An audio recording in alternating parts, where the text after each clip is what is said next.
semua komponen masyarakat yang ada di Maluku dan Maluku Utara ini mau bekerja sedikit keras, mau berusaha untuk buat bibit pohon, mau menanam dan merawatnya, maka tidak menutup kemungkinan suatu saat kelak Maluku dan Maluku Utara menjadi lumbung buah nasional.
Seribu pulau, luas lautnya menyimpan kekayaan, anugerah dari Yang Maha Kuasa untuk Maluku dengan alamnya.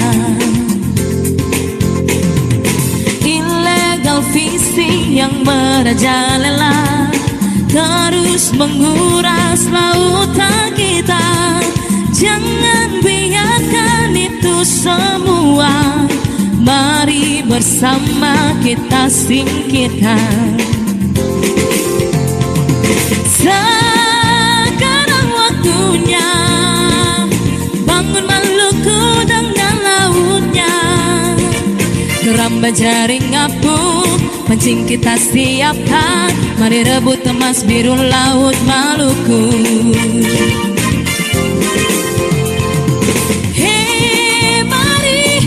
Cucu Maluku, tunjukkan pada semua kita punya emas biru. Hasil laut berlimpah ruah dengan segala biotanya, jadikan kita lumbung ikan dunia. Hei mari anak cucu Maluku, semutlah tersedia tinggal kita mengolahnya. Kalau bukan kita, siapa lagi? Kalau bukan sekarang, kapan lagi?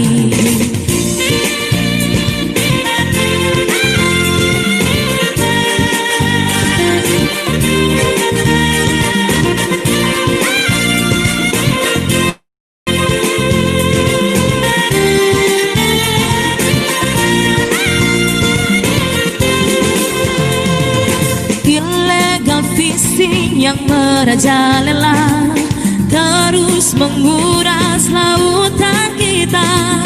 Jangan biarkan itu semua, mari bersama kita singkirkan.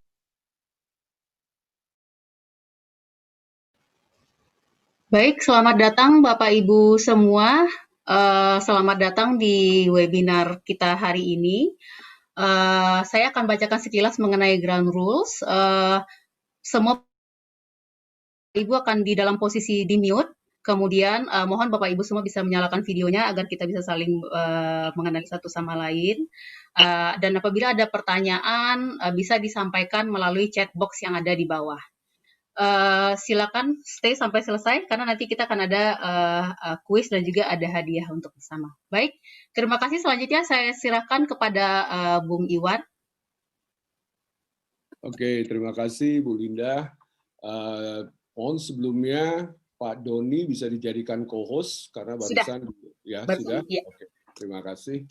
Jadi sementara kita menunggu Pak Doni memasuki ruangan Zoom, mungkin kita bisa saling bersapa dulu satu sama yang lain. Bu Linda bisa tolong dibuka. Oh, Pak Doni sudah di ruangan. Sudah. Masuk ke ruangan. Oke. Iya. Baik, terima kasih. Baik, oke. Kita mulai. Assalamualaikum warahmatullahi wabarakatuh. Salam sejahtera, Shalom, Om Swastiastu, Namo Buddhaya, salam kebajikan. Selamat malam menjelang midnight bagi para basudara yang berada di United States of America. Selamat pagi bagi basudara yang berada di UK, United Kingdom, dan juga yang berada di Eropa. Selamat siang dan sore yang berada di Australia, dan selamat siang juga bagi mereka yang berada di Indonesia. Selamat siang semua peserta yang mengikuti dari tempat lain yang mungkin tidak sempat kami sebutkan. Sekarang pada hari Jumat 11 September kita akan berbincang-bincang dengan Bapak Letjen Doni Monardo. Salah seorang putra terbaik Indonesia asal Sumatera Barat. Beliau dilahirkan di Cimahi 57 tahun yang lalu. Beliau pernah bertugas sebagai Komando Jenderal Kopassus, pasukan elit dari Tentara Nasional Indonesia. Hadir di Maluku pada tahun 2015 sebagai Panglima Komando Daerah Militer Pangdam 16 Patimura, di mana beliau menciptakan konsep emas biru, emas hijau yang nanti kita akan dengarkan langsung dari beliau. Lalu beliau ditugaskan menjadi Pangdam 3 Siliwangi di Jawa Barat. Tidak lama beliau diberikan tugas menjadi Letnan Jenderal sebagai Sekjen Dewan Ketahanan Nasional. Hari ini beliau menjabat sebagai Kepala Badan Nasional Penanggulangan Bencana yang kita kenal dengan nama BNPB. Dan juga beliau adalah Ketua Satgas COVID-19. Kita akan mendengar banyak dari beliau mengenai apa yang sedang beliau kerjakan atau jalankan dengan penanganan COVID-19. Atas nama semua basudara yang berada di seluruh dunia, kami sangat terhormat dan bersyukur akan kehadiran Bapak di webinar kami ini. Kami tahu Bapak sangat sibuk sekali dengan begitu padatnya agenda-agenda yang Bapak miliki, tapi Bapak menyempatkan diri untuk hadir bersama-sama kami siang hari ini atau sore hari ini untuk berbicara dengan para anak-anak Maluku.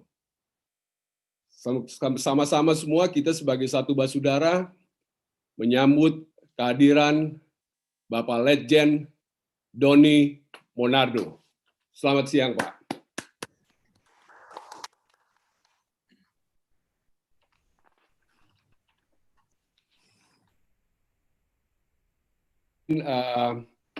Satu hal yang kita ingin membahas pada sore hari ini yaitu mengenai konsep emas hijau dan emas biru. Kita tahu Bapak Doni bukanlah Pangdam pertama di Maluku, tapi konsep ini adalah konsep yang sangat unik yang baru pertama kali kita dengar sewaktu Pak Doni menjabat menjadi Pangdam di Maluku.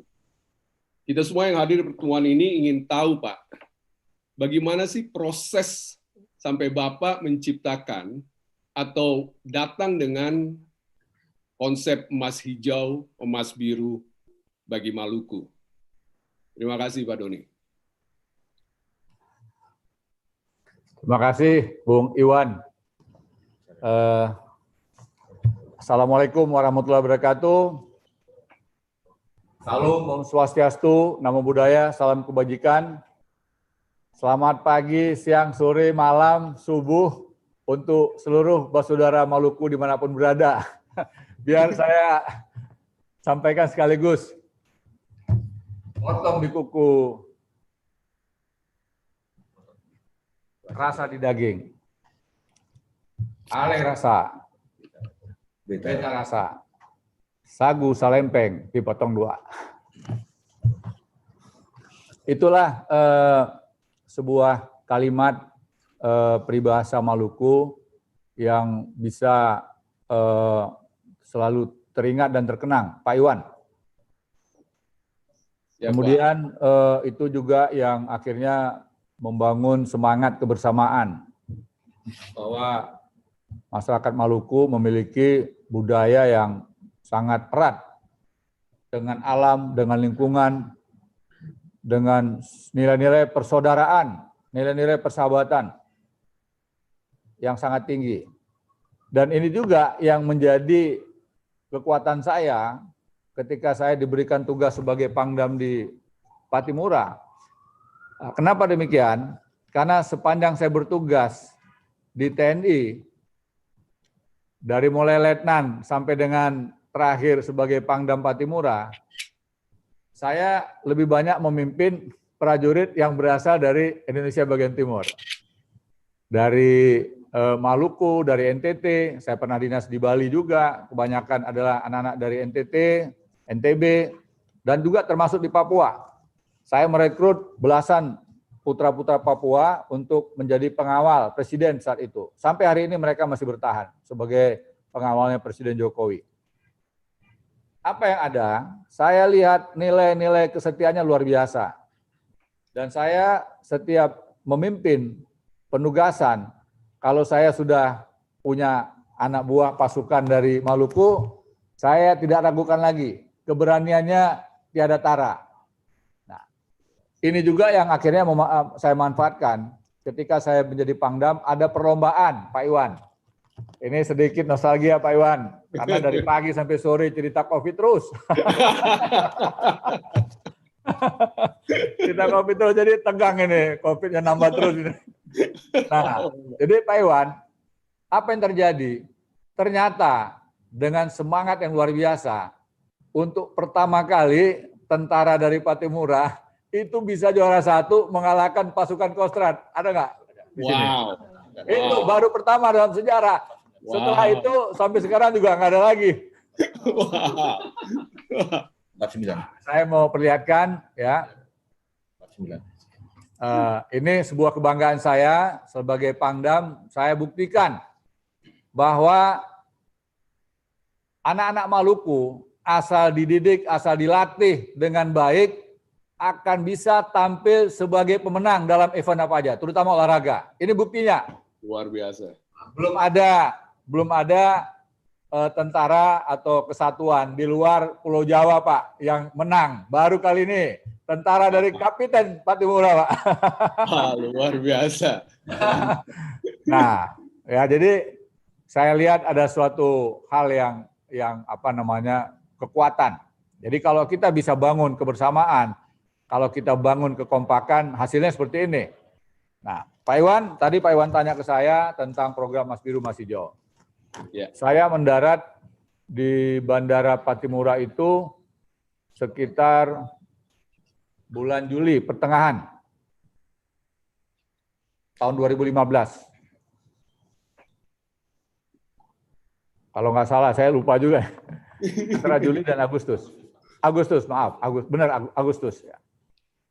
Karena setelah itu langsung perayaan 17 Agustus. Oke. Apa yang saya perhatikan, menjelang pesawat yang saya tumpangi mendarat di Bandara Patimura, saya menyaksikan Teluk Ambon yang sangat indah itu. Tidak ada aktivitas apapun. Kosong. Padahal kalau saya mendarat di Jakarta, melintasi Teluk Jakarta, saya menyaksikan Teluk Jakarta penuh dengan berbagai macam aktivitas ekonomi. Ada keramba, ada bagan, ada macam-macam. Ya, ya. Nah, itu membuat saya bertanya-tanya, kenapa orang Jakarta punya teluk yang kotor? Mohon maaf, kalau jangan tersinggung sama saya. Kenyataannya begitu, Pak. Jangan tersinggung ya, karena memang faktanya begitu. Teluk Jakarta yang kotor, yang kumuh, yang tidak terawat, tetapi aktivitas ekonominya luar biasa dan bisa menghidupi ratusan ribu orang nelayan di sepanjang pantai utara, mulai dari Banten sampai dengan perbatasan dengan Jawa Barat, ya, Subang. Kemudian saya tanya kepada prajurit saya, ini ada nggak balai di sini untuk membuat bibit ikan? Saya dilaporkan oleh Komandan Batalion Lukas Sadipun, Mayor Infanteri Lukas Sadipun, Komandan Batalion 733 Kabaresi. Itu yang menang tadi tuh. Nah, lantas saya kaget setelah mendapatkan penjelasan dari Kepala Balai bahwa setiap tahun mereka mampu memproduksi bibit ikan sekitar 150.000 ekor. Nah, menurut keterangan dari Kepala Balai, sebenarnya mereka bisa memproduksi jutaan ekor bibit ikan berbagai jenis, karena semua ikan-ikan yang berkualitas itu ada di Maluku. Ikan karapu, karapu bebek, karapu macan, macam-macam, karapu tongsing, kemudian bubara, kemudian baramundi, ikan kakap putih, macam-macam jenis ikan. Lantas saya berpikir, kalau misalnya ada bibit ikan, lantas ini bisa ditingkatkan, harusnya masyarakat nggak perlu cari ikan jauh-jauh, Pak Iwan. Betul. Iya. Nah, tinggal bagaimana membuat formulasi, ada keramba, ada penambahan bibit ikan. Saya mencari Menteri Perikanan, Ibu Susi. Saya nggak kenal sama Ibu Susi. Saya nekat ke rumahnya, Pak. Saya nekat ke rumahnya. Setelah saya punya data-data yang cukup, potensi perikanan tangkap dan potensi perikanan budidaya. Apa yang dilakukan Bu Susi? Beliau mengundang semua dirjen. Wow. Seluruh dirjen dipanggil ke rumahnya untuk mendapatkan presentasi dari saya. Pak, lagi makan malam, Pak. Dengan Bu Susi. Beliau panggilkan semua dirjen. Lantas dirjen disuruh dengerin saya ngasih ceramah, Pak. Nah, saya sampaikanlah seluruhnya itu. Banyak dirjen yang kaget melihat presentasi saya tentang potensi budidaya perikanan. Nah, sementara itu saya juga merintis bagaimana mempertemukan kelompok-kelompok yang bertikai pada periode tahun 1999 sampai dengan sekitar 2010 ya. Kurang lebih sekitar 11-12 tahun. Langsung Bu Susi bilang, saya mau ke Ambon. Wow. Saya mau lihat rencana Pak Doni. Dan para dirjen buatkan rencana dukung program ini. Alhamdulillah. Waduh, luar biasa. Nah, Pak sekarang, Doni, kalau saya boleh tanya nih sebentar Pak Doni ya. Ini prosesnya luar biasa sekali, Pak. Maksudnya kita tuh bolak-balik Ambon tuh bukan sekali, Pak. Ya kan? Tapi dari pesawat nggak pernah tuh kita kepikir tuh, kok ngeliat ada nggak adanya keramba. Padahal kan kita kalau berangkat dari Ambon ya kembalinya juga ke Jakarta gitu kan. Bisa kita bandingkan. Tapi Pak Doni bisa begitu jeli langsung melihat, dan juga bukan hanya melihat aja, tapi langsung begitu sampai memanggil kepala batalion, menanyakan mengenai masalah pembibitan, mengumpulkan data mengenai potensi perikanan di Maluku, dan juga nggak hanya stop sampai data juga, gitu kan, langsung mencari Bu Susi yang sebenarnya Pak Doni juga nggak kenal juga sama Bu Susi gitu kasarnya. Hanya untuk kasih tahu apa yang potensi yang Maluku miliki. Dan kalau saya lihat memang pertanyaan saya ini ya bukan hanya satu kecerdasan, Pak. Kalau kecerdasan mungkin hanya berhenti di data aja gitu. Tapi hati yang Pak Doni miliki dari awal Pak Doni tiba di Ambon, bahkan belum sampai di Ambon pun hatinya sudah lebih dulu sampai di Ambon kalau saya bilang. Sampai di Maluku, dengan melihat dari atas dan membuat keputusan bahwa ini suatu potensi yang luar biasa. Nah, kenapa sih Pak? Kalau orang suka nanya dulu nih, Doni Monardo ini nih orang Maluku ya? Karena namanya juga Doni Monardo. Orang kadang-kadang bingung, namanya sangar bener nih, pasti orang Ambon nih. Tapi mereka akhirnya pas denger, oh asli Sumatera Barat, lahir di Cimahi. Nggak pernah hidup di Maluku, nggak pernah atau tidak menikah dengan orang Maluku, tidak punya itu, tapi kok hatinya luar biasa sekali. Nah, ini yang kita ingin tahu tuh Pak, kapan gitu? Maksudnya kenapa sih kok bisa seorang Doni Monardo memiliki hati terhadap Maluku yang luar biasa? Jadi Pak Iwan, tadi kan saya katakan, saya dinas di TNI, pertama kali itu di Kopassus. Dan kami ini kalau bertugas, kelompok kami itu sangat kecil, ya, hanya 5-10 orang. Dan saya kalau sudah ada anak-anak Maluku dalam unit saya, yang saya katakan tadi, saya sangat tenang. Kenapa? Mereka ini orang-orang yang setia. Ya, luar biasa. Jadi keberaniannya pun juga melampaui keberanian yang lain. Ya, istilahnya bukan berani saja, Pak, nekat. Nah, jadi ini paling tidak sebuah ya balas jasa saya lah kepada para prajurit TNI yang berasal dari Maluku, karena juga ketika saya memimpin pertandingan-pertandingan, apakah itu di Kopassus, di Bali, itu banyak piala yang saya raih, ya tidak terlepas dari anak-anak Maluku, Pak. Jadi kira-kira begitu. Oke. Nah, jadi kemudian tentang ikan tadi, Pak. Ya, ya. Ya, jadi saya dibantu oleh banyak kawan-kawan di Jakarta. Jadi mereka kirim bantuan dana, kemudian kita bangun keramba itu jumlahnya ratusan, Pak. Ratusan lubang. Dan kita juga bagikan gratis kepada masyarakat, Pak. Dan salah satu yang membantu saya itu adalah seorang PNS namanya Jeffrey. Jeffrey nonton nggak di sini nih? Ada ya? Ada Jeffrey? Usai aja, usai. Nah, ada juga yang saksi mata di sini, Ibu Ese. Ya. Mungkin Bu Ese bisa cerita ya nanti. Nah, Jeffrey ini Pak, dia PNS golongan 2, tetapi dia seorang yang petarung, orang gigih.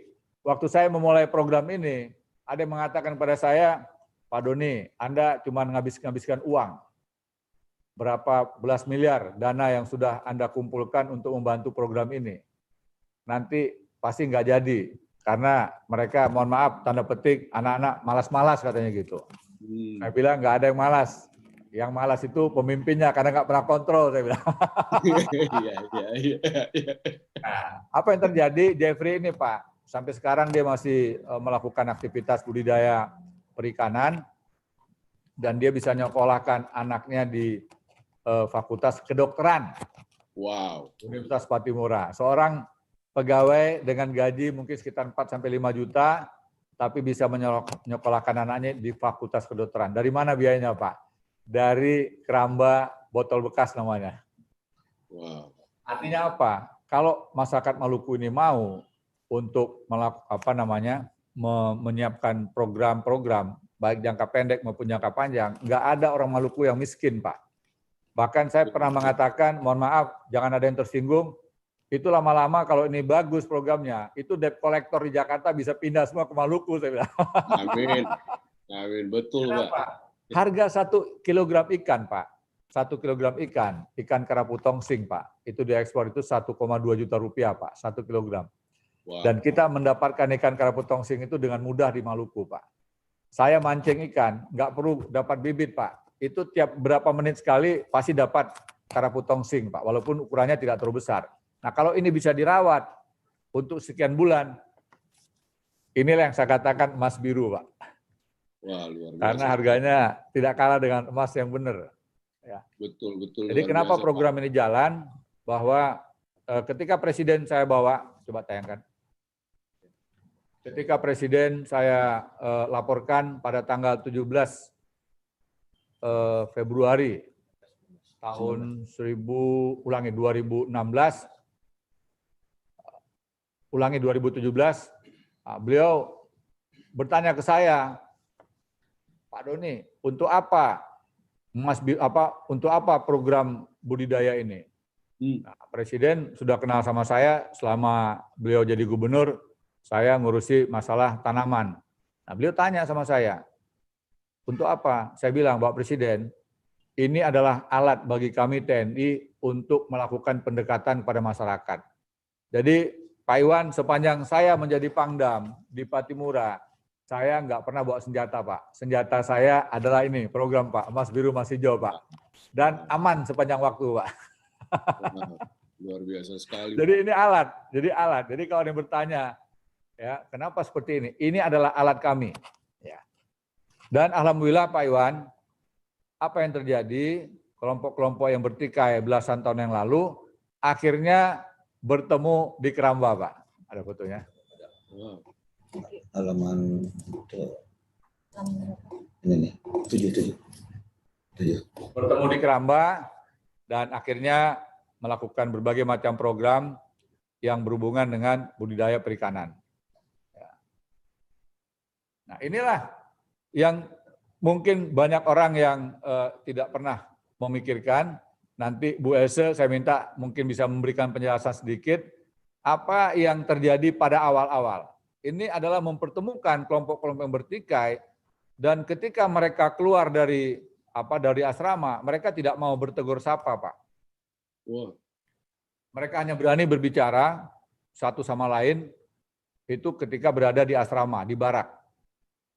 Dan saya menempatkan mereka, kalau desa A, desa B, itu saya tempatkan berseling-selingan, Pak. Saya minta bantuan Pak Kapolda, waktu itu Pak Murad, tolong bantu saya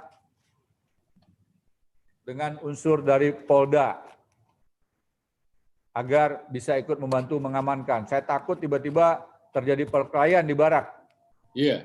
Nah, kemudian saya siapkan 1 alat mandi, Pak, ember 1, gayung 1. Nah, sehingga ketika mereka mau mandi, mau ke kamar kecil, Pak, mereka harus bicara dulu sama sebelahnya.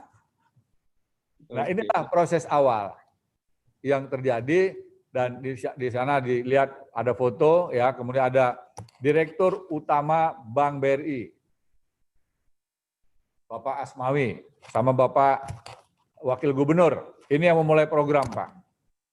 Dan banyak orang yang waktu itu sangat khawatir karena saya, ya mohon maaf, nekat mempertemukan kelompok-kelompok ini. Tapi bagi saya ini sebuah tantangan. Dan sebelum dimulai, tim-tim saya sudah menyampaikan program ini kepada masyarakat, kepada tokoh-tokoh yang ada di daerah, kepada para raja.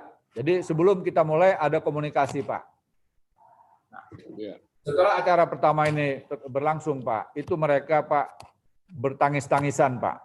Karena udah sekian belas tahun mereka ternyata bersaudara, hanya dipisahkan akibat adanya persoalan, sehingga mereka tidak berani berhubungan satu sama lainnya, Pak. Kemudian kegiatan ini bukan hanya dilakukan di Teluk Ambon, akhirnya berkembang, Pak, di beberapa tempat lainnya di Kepulauan Maluku, bahkan ke Maluku Utara. Oh, Maluku Utara juga, Pak, ya? Maluku Utara juga.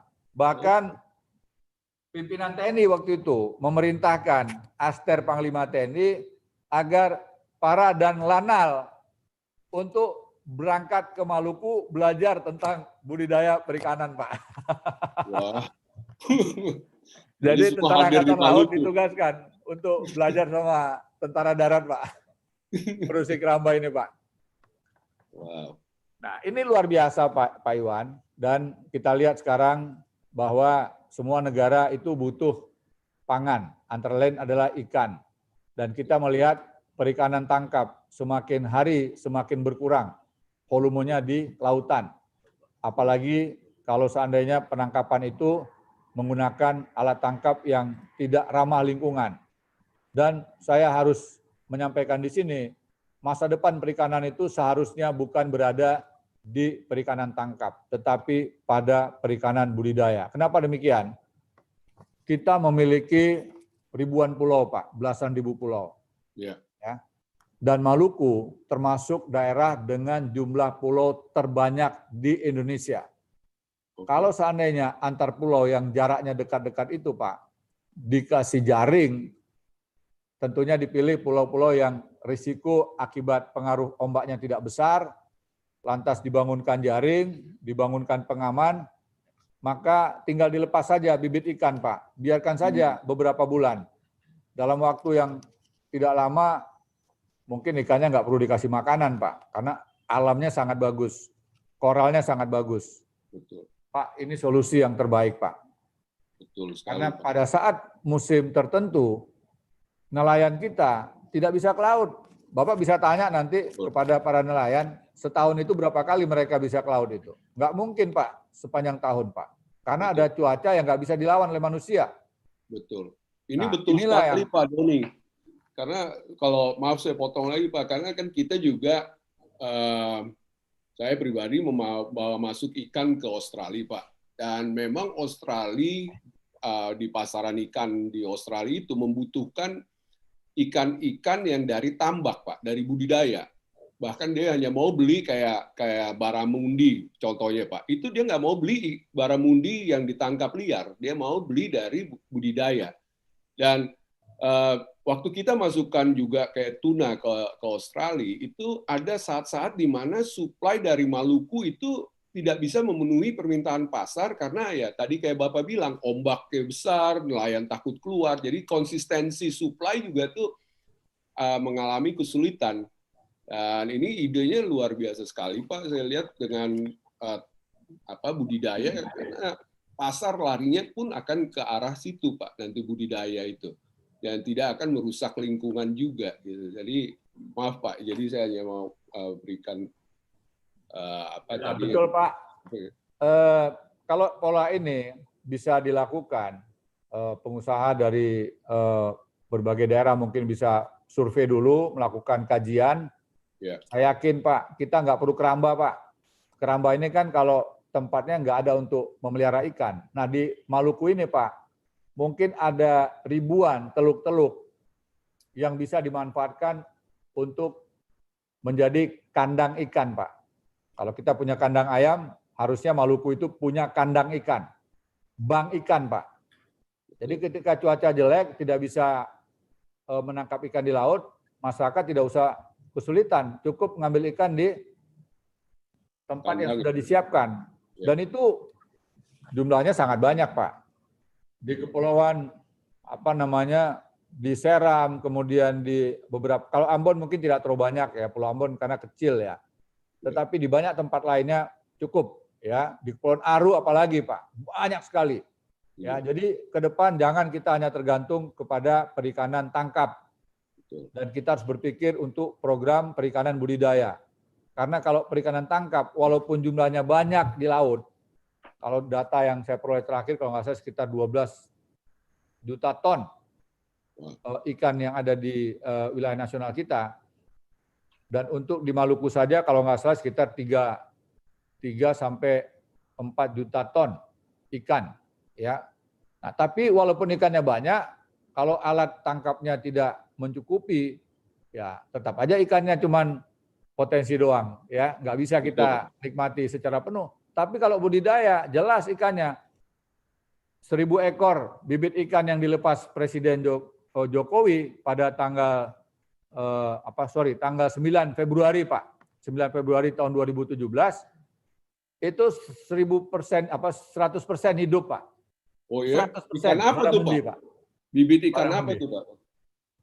Baramundi. Di Waheru. Oh. Waheru, Pak. Tempatnya di Waheru, ya. Di dekat Balai Pemenihan Perikanan miliknya Kementerian Kelautan dan Perikanan. Itu 100%. Jeffrey ada di sini, Jeffrey. Kalau enggak, ini aja Pak Iwan, mungkin 2-3 menit ada Bu Elsa nih. Ah, Bu Elsa, iya. Bu Elsa, tolong Bu. Ibu kasih pendapat Ibu waktu pertama kali bergabung, Bu. Iya. Halo. Ya, bisa dengar. Bu Elsa. Bisa, Bu Iwan? Iya. Bisa. Ya, terima kasih Pak Doni. Mungkin singkat saja pertama bergabung.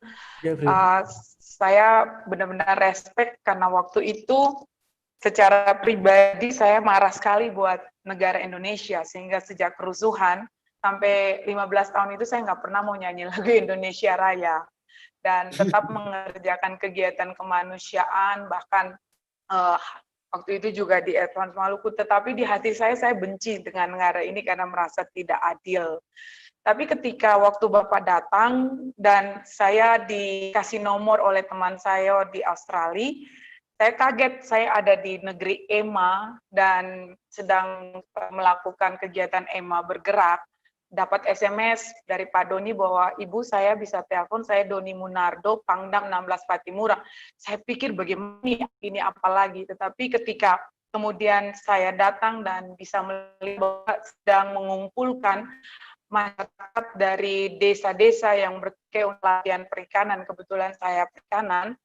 Di situ saya melihat ada suatu spirit baru benih yang hadir. Dan di situ tanpa saya pikir dua kali, apapun yang merupakan petunjuk atau wasiat dari Bapak sampai dengan hari ini saya lakukan. Dan saya lihat memang Bapak Ibu sekalian, tidak gampang walaupun mungkin Pak Doni begitu tersenyum menceritakan tentang proses emas hijau, emas biru, tapi sampai dengan 4 tahun ini, tidak mudah dan memang pasti akan ada banyak cerita. Tapi ya puji Tuhan, setiap hari saya lihat apa yang menjadi hati dan mimpi beliau itu terjadi. Pertama, seingat saya ketika beliau jadi Pangdam, itu jarang sekali terjadi pertikaian. Bahkan minta maaf kalau tidak salah bendera RMS juga nggak naik waktu itu. Saya juga melihat walaupun kegiatan ini sebenarnya kegiatan yang umum dilakukan, tetapi spiritnya berbeda karena pendekatannya, kemudian polanya berbeda, yaitu bagaimana dia membuka jalur supaya masyarakat itu bisa diberdayakan dengan apa yang ada, kemudian mempersiapkan jalur-jalur pasar dan sebagainya. Walaupun itu lama, tetapi kemudian seperti sekarang yang terjadi di emas hijau, ini menjadi sebuah kebutuhan dunia. Dan saya yakin mungkin nanti kalau saya dikasih kesempatan lebih, mungkin karena diminta memberikan tanggapan tentang apa yang dilakukan oleh Pak Doni sejak awal itu, mungkin ini yang bisa saya sampaikan. Jadi, walaupun dari pemerintah maupun dengan keterbatasan karena saat itu beliau berusaha menggerakkan semua pihak untuk melakukan, tapi Maluku ini terlalu besar dan kaya, jadi hanya spot-spot saja. Tetapi itu kemudian sudah bisa menunjukkan, termasuk yang terakhir, saya berterima kasih sekali Pak Doni untuk keramba penampung tuna, untuk bisa menangkap ikan tuna, menampung beberapa saat ini untuk emas biru dari Jepang dikasih, dan kita sudah uji coba di Pulau Kasawari, sehingga dalam 1 hari itu ikan sudah sampai di Tokyo, dan dengan demikian masyarakat bisa mempunyai nilai penangkapan itu lebih tinggi karena ikan diambil masyarakat dalam keadaan hidup, kemudian ditampung, kemudian diproses, dikirim ke Tokyo dalam waktu hanya beberapa. Keuntungan bagi masyarakat, kemudian kita jaga alam karena kita tidak perlu membunuh kepala ikan dibuang menjadi sampah di laut. Dan yang ketiga, ini kemudian bisa berkembang untuk bagaimana memelihara ikan di keramba dalam tuna yang sudah semakin punah. Walaupun ini juga kembali mendapat tantangan kemarin, berpikir, aduh ini apalagi. Tantangan kita sebenarnya internal, dan mungkin di webinar ini semua orang yang mendengar kita akan semakin mengenal apa yang dilakukan oleh Pak Doni. Dari segi ilmiah, kebetulan saya sedang menulis untuk tesis S2 tentang alat ini, dan kalau ini sudah jalan ke depan, yang tadi Bapak sampaikan bahwa kita bisa menutup teluk-teluk, itu sudah aman. Bahkan bantuan Bapak untuk daerah MBD, kita sedang coba, dan itu ikan hidup akan dikirim saat ini ke pasar di Timor Timor. Jadi saya melihat kalau kita minta maaf, tidak ego dan semua mau rendah hati untuk melihat mengambil bagian, karena memang kegiatan ini sudah biasa dilakukan oleh pemerintah, tetapi bagaimana dia bisa berjalan itu yang berbeda. Mungkin itu yang bisa saya sampaikan. Terima kasih banyak, Kusiel. Luar biasa sekali. Terima kasih. Bu Ese, terima kasih Bu Ese ya. Jadi, ya, terima kasih Pak Doni. Yang bantu saya pertama nih, Pak Iwan. Ya, jadi ketika saya undang, beliau datang ke asrama Batalion 733, beliau kaget juga pertama datang itu. Nah, kemudian Pak Iwan, untuk masih perikanan, saya minta ada Pak Devri ya. Saya dengar lagi di Keramba dia. Pak Devri ada, udah masuk?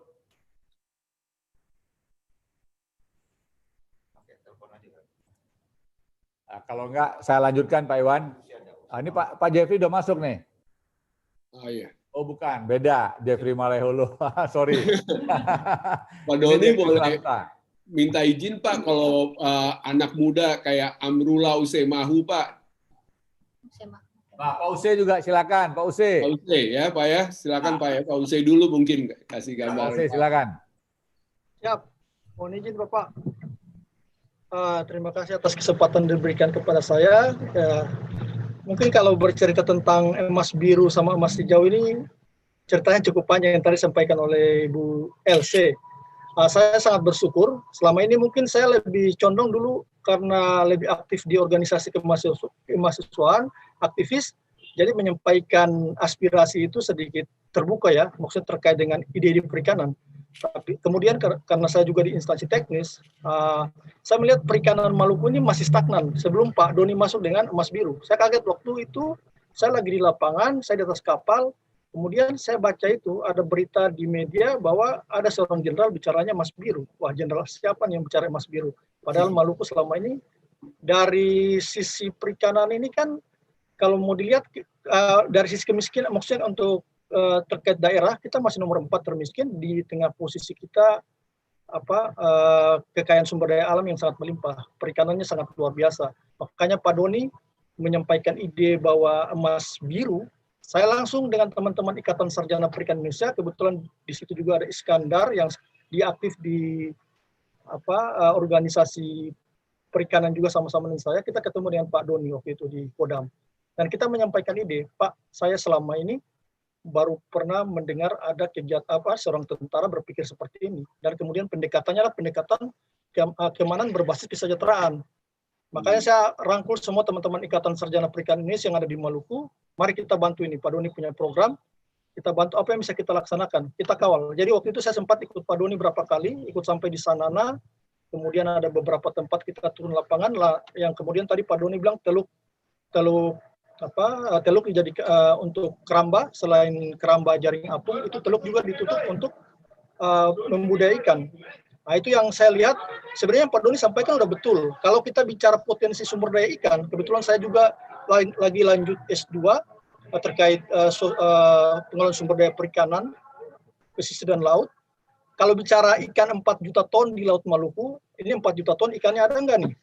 Itu pertanyaan pertama. Kalau misalnya Pak Doni bilang, kalau kita piara ikan tadi kalau di keramba, kan kelihatan piara 100 ekor, kelihatan 100 ekor.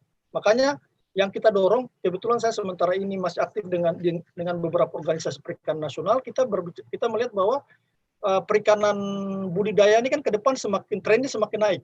Trennya semakin naik, apalagi didorong dengan Maluku sebagai lumbung ikan nasional. Ini harus kita bicarakan, bukan hanya berbicara sektor perikanan tangkap saja, tapi budidaya ini menjadi sektor unggulan masa depan. Nah, jadi saya lihat apa yang dikerjakan Pak Doni, ini yang harus terus kita dorong, karena kalau bicara realnya itu kan sumber dayanya ada. Lalu kita juga yang diarahkan Pak Doni kan, mungkin semuanya Bapak Ibu semua tahu bahwa Pak Doni kan terhadap lingkungan, pemerhati lingkungan lah. Jadi kegiatan yang berkaitan dengan keramba jaring apung ataupun kegiatan keramba tancap, semua itu pasti berbasis lingkungan, tidak ada yang mengganggu ekosistem. Nah ini yang saya lihat bahwa spirit yang dibangun Pak Doni ini, saya pikir anak-anak muda Maluku sebagai generasi penerus nanti, kita harus melanjutkan apa yang beliau cita-citakan bahwa Maluku akan maju dengan sektor budaya menjadi sektor unggulan. Mungkin kayak gitu sementara dari saya Pak Iwan. Terima kasih Bung Usemahu. Kembali ke Pak Doni. Apa Pak Jeffrey udah di ruang? Pak Jeffrey. Ya. Nah, coba, Jeff, kamu sekarang di mana posisi, Jeff? Ada di keramba Bapak izin, ada mau kasih makan ikan. Oh, mau kasih makan ikan. Ikan apa yang kau pelihara sekarang? Bubara sama kakak putih sama kerapu Bapak izin. Bubara, kakak putih, kerapu. Berapa banyak bibit ikan yang kamu pelihara sekarang? Sekarang kalau bubara ada 5.000. Bubara 5.000. 5.000 ekor. Siap. Terus apa lagi? Terus kakak putih ada kurang lebih 412 ekor. Iya. Terus kerapu masih ada 200 ekor izin. Oh, udah habis ya? Tinggal dikit ya? Siap. Itu Siap. kira-kira 1 kilo sekarang berapa harganya untuk Bubara, Baramundi sama Karapu? Kalau sebelum pandemi COVID itu kami Bubara kami jual dengan 75 izin. Kalau Kerapu Halo. setelah COVID karena banyak restoran tidak tutup, kami inisiatif untuk biar cepat ikan kami laku, kami jual kerapunya 75 per kilo, kakapnya itu 60 per kilo, sedangkan bubaranya 75 per kilo. Untung nggak, Jeb? Untung apa rugi, Jeb? Siap, kalau untuk harga ini kami masih bisa jangkau. Bisa jangkau. Siapa yang beli? Siap. Sementara kemarin kami disuplai yang terbanyak itu dari Wisma Atlet yang difasilitasi oleh Bapak Oh, sendiri. Wisma Atlet Jakarta makan ikan dari kerambanya Pak Jeffrey coba. Amin. Luar biasa. Dari Wisma Atlet kami kirim kurang lebih 500 kilo, sedangkan untuk secapa ade 500 kilo izin. Ah, jadi secapa ade yang kena COVID 1.300 ternyata makan ikannya dari Teluk Ambon. Makanya cepat sehat Pak ya. Kasih juga ada kawan-kawan kami, bukan cuma kami sendiri dari pembudidaya yang punya saya, tapi dari Waiheru, dari Poka maupun dari Lata izin. Total berapa semuanya, Jeb? Total yang kami kirim itu ada 1 ton. 1 ton. Berapa kali pengiriman? Siap. Kami kirimnya kurang lebih 4 kali pengiriman izin Bapak. Berarti 4 ton ya. Siap. Nah, terus sekarang bagaimana balai pembenihan di Teluk di Waiheru? Berapa kapasitas produksinya per tahun sekarang? Untuk per tahunnya kami belum ada konfirmasi dengan kepala balai, tapi untuk peningkatannya sudah termasuk peningkatan yang cukup bagus karena ada penambahan hatchery, ada kurang lebih 12 buah yang dibantu oleh. Bisa di atas 1 juta, 2 juta bibit per tahun? Bisa per tahun. 2 juta. Lebih akan ada. 2 juta ada. 2 juta. Oke. Siap. Baik, Jeb, terima kasih. Kamu sekolahkan anakmu uang dari mana, Jeb? Siap. Dari hasil budidaya juga Bapak. Tuh, Pak Iwan.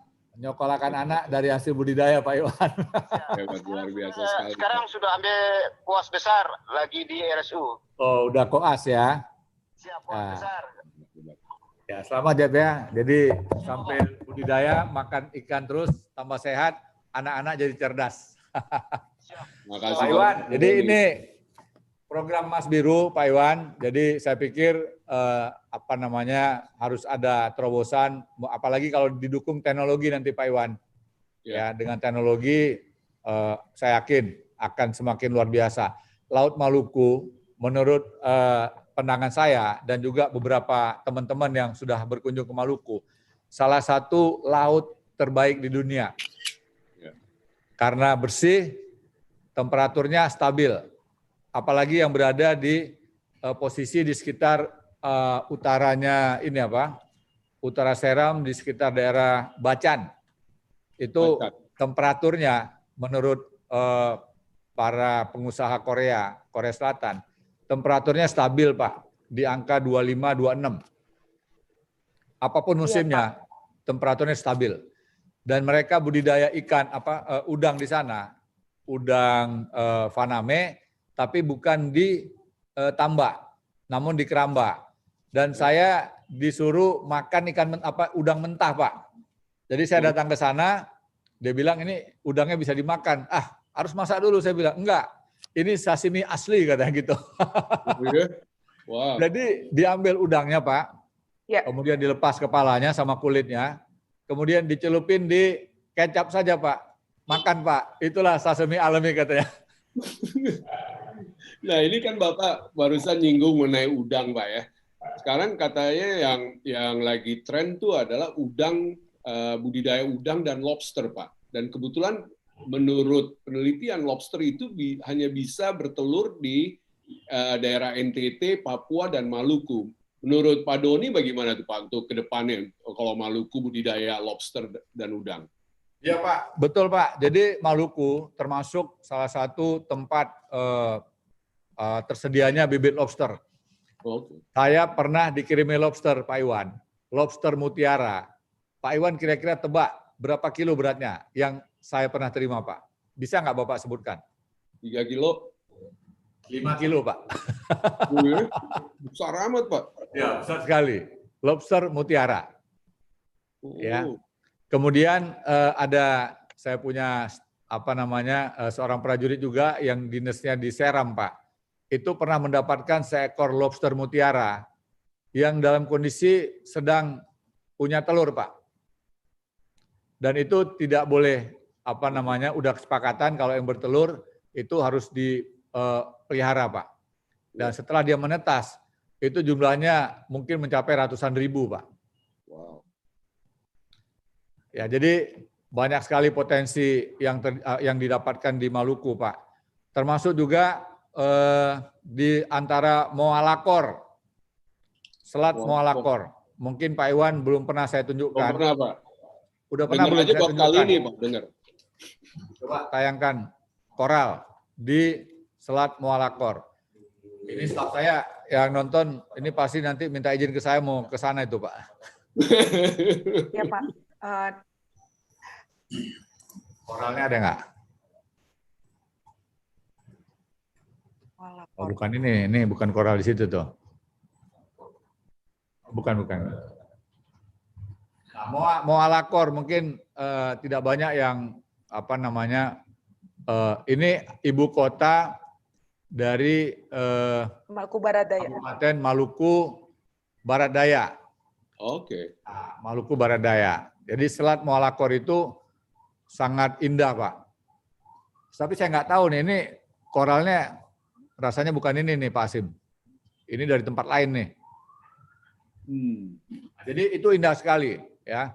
Saya tidak sempat menyelam di sana, tetapi bersama dengan Ibu Menteri BUMN waktu itu, Bu Rini, itu berkunjung ke selat itu. Kita hanya menonton, menyaksikan keindahan koral dari atas perahu, Pak. Itu luar biasa, Pak. Ya, jadi kalau bicara tentang masa depan pariwisata, itu harusnya Maluku menduduki peringkat yang termasuk yang teratas, Pak. Hanya belum dipublikasikan, belum dipromosikan sebagaimana yang diharapkan. Ya, banyak sekali. Dan saya telah menjelajahi hampir semua wilayah nasional kita, dan koral yang menurut saya yang saya lihat itu yang paling bagus ya di Maluku, Pak. Jadi sangat disayangkan kalau masyarakat tidak ikut membantu merawatnya. Tidak mungkin pemerintah saja, apalagi pemerintah pusat, tetapi ini perlu ada kesadaran masyarakat di semua daerah. Jangan mau diiming-imingi oleh pihak manapun menangkap ikan dengan cara menggunakan potasium atau bahan peledak. Itu akan rusak koralnya. Mudah-mudahan kearifan lokal di Maluku bisa tetap dipertahankan, sehingga kelak saya yakin sekali, Pak, kelak Maluku akan menjadi pusat pariwisata alam terbaik di dunia. Nggak ada lagi tempat yang bisa mengalahkannya, Pak. Amin, Pak. Jadi menjaga alam harus menjadi prioritas kita. Nah, kemudian yang kedua, Pak, Mas Hijau, Pak. Kenapa saya bicara tentang Mas Hijau? Saya itu kaget, Pak. Ternyata setelah saya pelajari tentang VOC, ya, kemudian saya minta staf saya untuk mendata berapa banyak benteng-benteng peninggalan VOC dan juga peninggalan dari banyak negara Eropa di Maluku. Ternyata, Pak, jumlahnya itu hampir 100, sekitar 80. Ya, sekitar 80 benteng. Ya, bandingkan dengan benteng-benteng peninggalan Belanda, Spanyol, Inggris, ya, kemudian apalagi ya, Belanda, Spanyol, Inggris, Portugis. Ya. Itu, waduh, Maluku luar biasa, Pak. Dan sebagian besar benteng-benteng itu awalnya untuk mengamankan rempah-rempah. Nah, ketika tahun 2019 yang lalu, Pak, saya ke Belanda, Pak. Saya kaget, Pak. Ini suatu tempat wisata di Belanda, di Amsterdam. Ya. Bahasa Belanda artinya di bawah itu, Pak, gudang rempah-rempah. Harta kekayaan melimpah dari bumi Indonesia. Bapak bayangkan coba. Gila. Dan hari ini, mudah-mudahan jangan sampai dilepas sama orang Belanda nih, bukti sejarah ini. Menjadi kaya Ya, jadi artinya fakta bahwa pemerintah kolonial Hindia Belanda mendapatkan harta kekayaan itu dari wilayah Nusantara. Ya, sebenarnya bukan dari bumi Indonesia, dari Nusantara. Nah, kalau kita lihat dari Nusantara ini, mana bekas-bekas peninggalan yang paling banyak?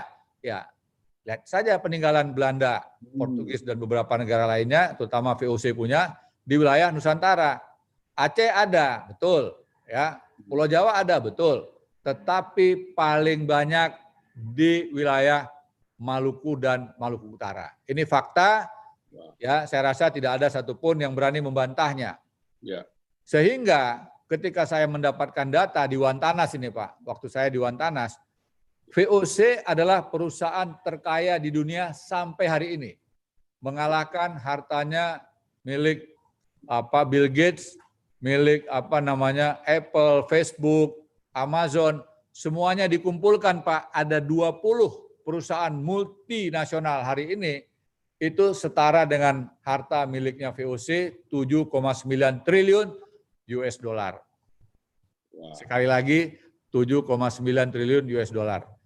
APBN pemerintah kita hari ini Pak itu baru mencapai sekitar 2.500 triliun tahun ini.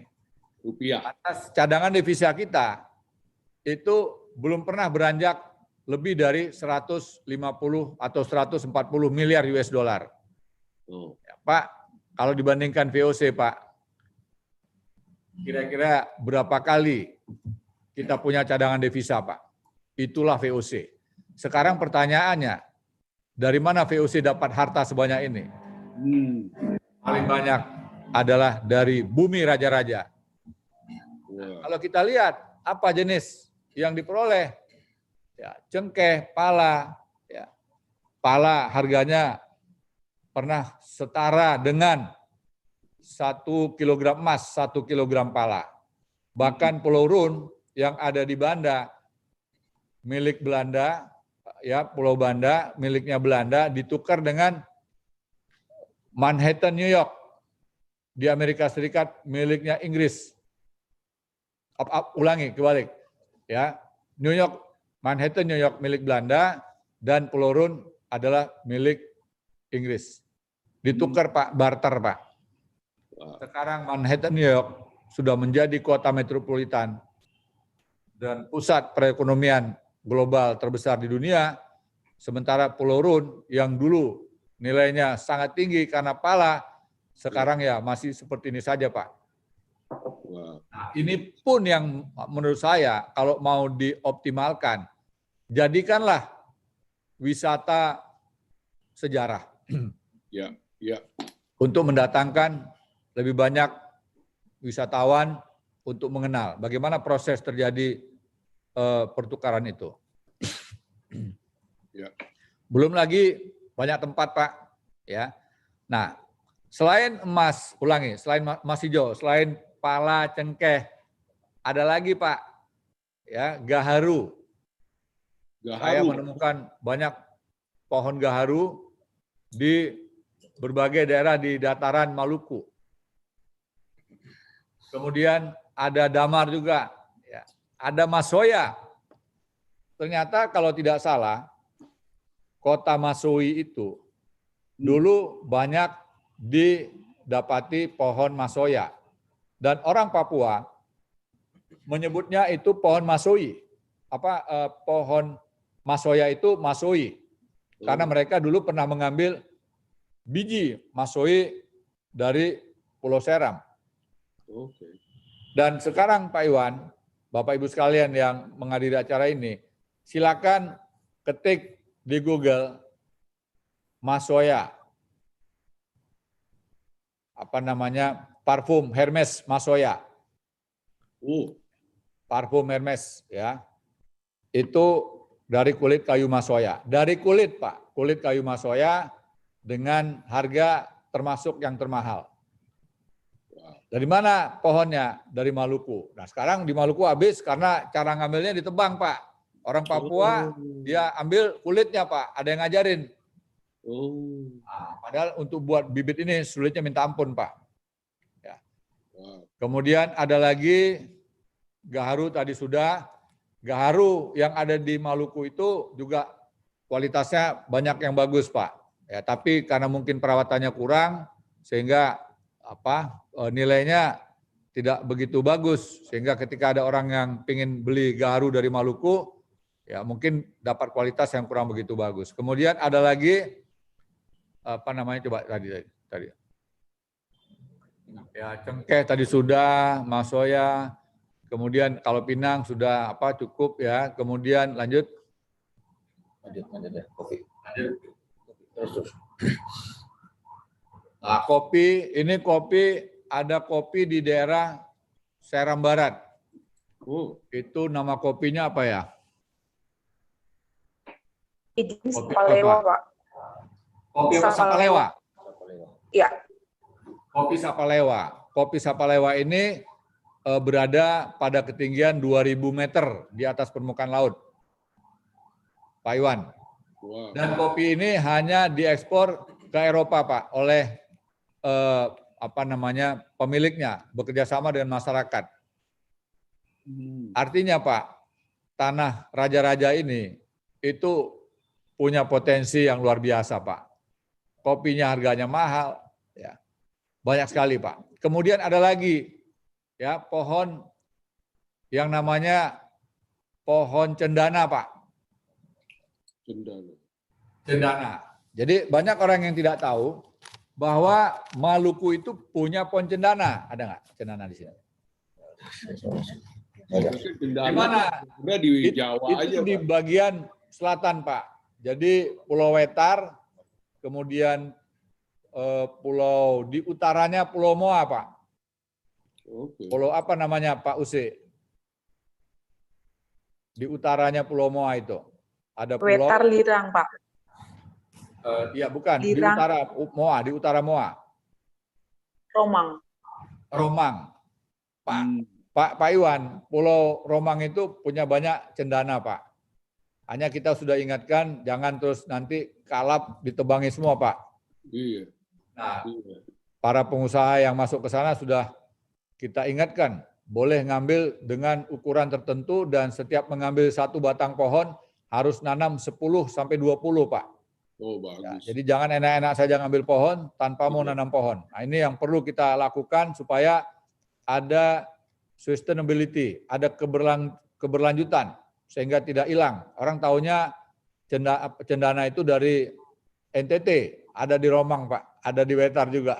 Oh, oke. Sorry kalau saya lebih tahu dari Pak Iwan, Pak Iwan. Nah, kemudian ada lagi pohon tarum, Pak. Pohon tarum. Ya, pohon tarum ini tinggal 3 tempat di dunia ini, Pak.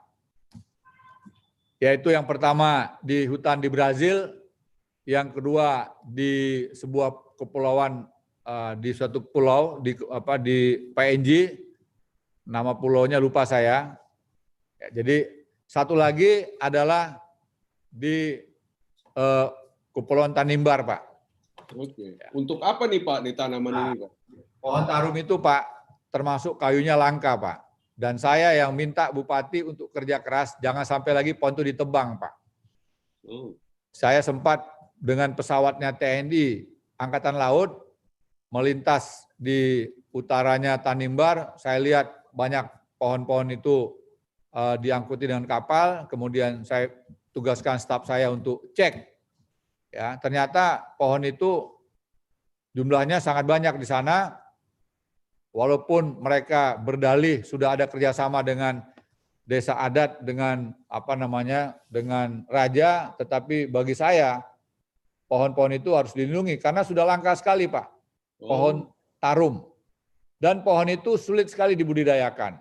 Tetapi ada seorang prajurit saya dari Kodim itu membudidayakan pohon tarum, Pak.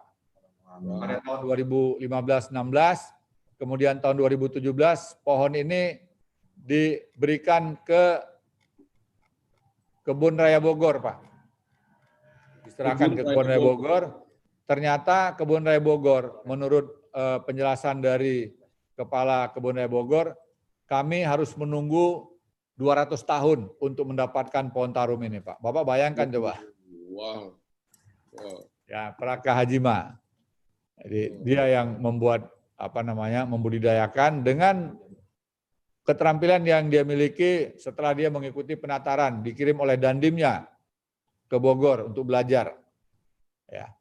Jadi ini luar biasa, Pak. Potensi kekayaan Maluku ini luar biasa. Belum lagi ada pohon yang namanya pohon rao.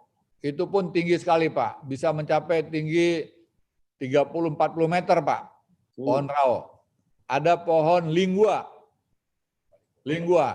Nah, lingua juga sama. Paling banyak itu di Seram sama di Tanimbar. Ya. Jadi kalau saya pikir, Pak, alam Maluku ini subur sekali, Pak.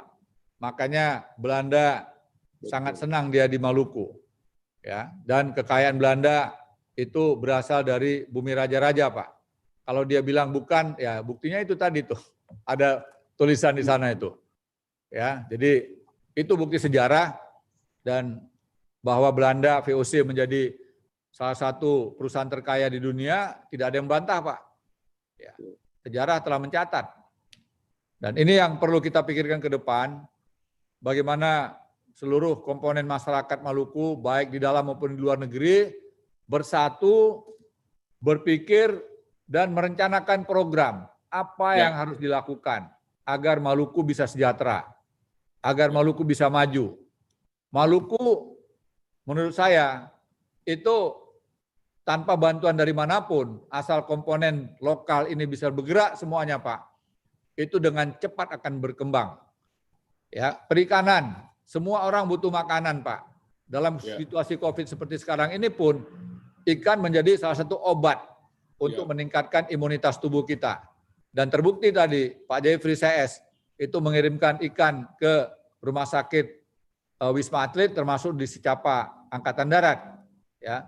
Kemudian juga beberapa teman-teman pengusaha di Ambon itu mengirimkan ikan, tuna. Bahkan dikirim kemarin ke pesantren di Banyuwangi, Pak. Ada 6.000 santri, hampir 2.000 orang atau lebih dari 2.000 orang positif COVID, Pak. Seketika kita minta tolong kawan-kawan di Ambon, termasuk Bali juga, kirim tuna. Ya, alhamdulillah sudah banyak yang sembuh, Pak. Jadi sebenarnya kalau kita bisa kelola alam kita, maka obat itu ada di tengah-tengah kita, Pak. Ya. Obat ada di tengah-tengah kita. Jadi program ini mudah-mudahan bisa tetap berlanjut, ya, tetap berkembang terus. Dan terakhir kami bersama dengan teman-teman dari Jakarta membantu Bu Else untuk membangun program budidaya serai wangi. Ya, sekarang sudah seperti permadani hijau dengan jumlah puluhan hektar di Seram. Bu Else, silakan Bu, mau dipaparkan Bu. Bu Linda, Bu Elsia punya paparan? Iya, Pak. Ya. Iya, mudah-mudahan sinyalnya masih kuat di sini, Pak. Iya,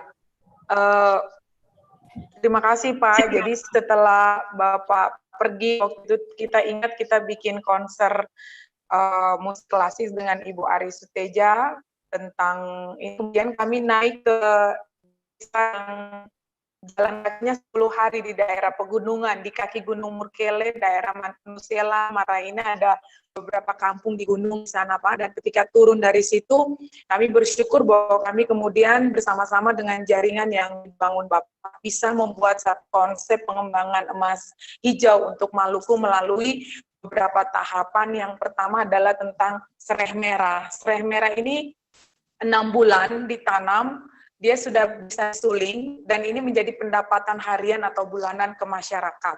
Ini awalnya tahun 2018 kami mengambil bibit yang untuk kemudian ditanam di desa Siatele. Ya, slide berikutnya Pak Bu Iwan. dalam proses berlanjut sampai dengan hari ini sudah 2 tahun, dan puji Tuhan sistem yang kami bangun adalah kami membantu masyarakat membuka lahan, tidak beli tanah, tidak sewa tanah atau apapun, milik tanah masyarakat. Kami coba membantu membuka lahan. Ini adalah lahan-lahan tidur yang ditinggalkan waktu dulu diambil pohon-pohonnya. Jadi alang-alang kami rubah menjadi kebun sereh. Setelah itu bibit ini diberikan, kami menyediakan bibit, diberikan secara gratis.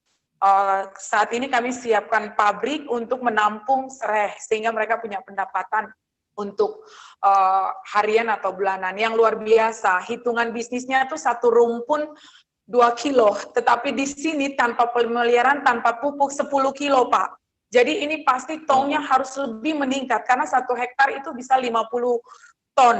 50 ton kalau kali 700, setiap keluarga setiap bulan bisa dapat 35 juta. Kalau dia punya 3 hektar, di mana per bulan dia panen, bulan keempat dia panen lagi dari hektar yang pertama.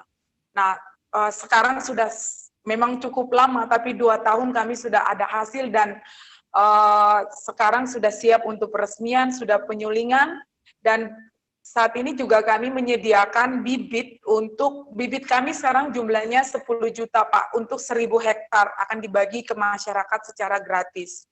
Wow. Ini lahan yang dipakai punya 1 marga. Jadi yang luar biasanya di Tanah Seram ini baru di 1 titik, di 1 desa. 1 marga punya tanah 10.000. Itu belum lagi tanah-tanah yang lain. Dengan kehadiran kami, masyarakat asli itu sudah mulai termotivasi untuk tidak menjual tanah. Kesulitannya adalah daerah di depan itu memang sudah terjual.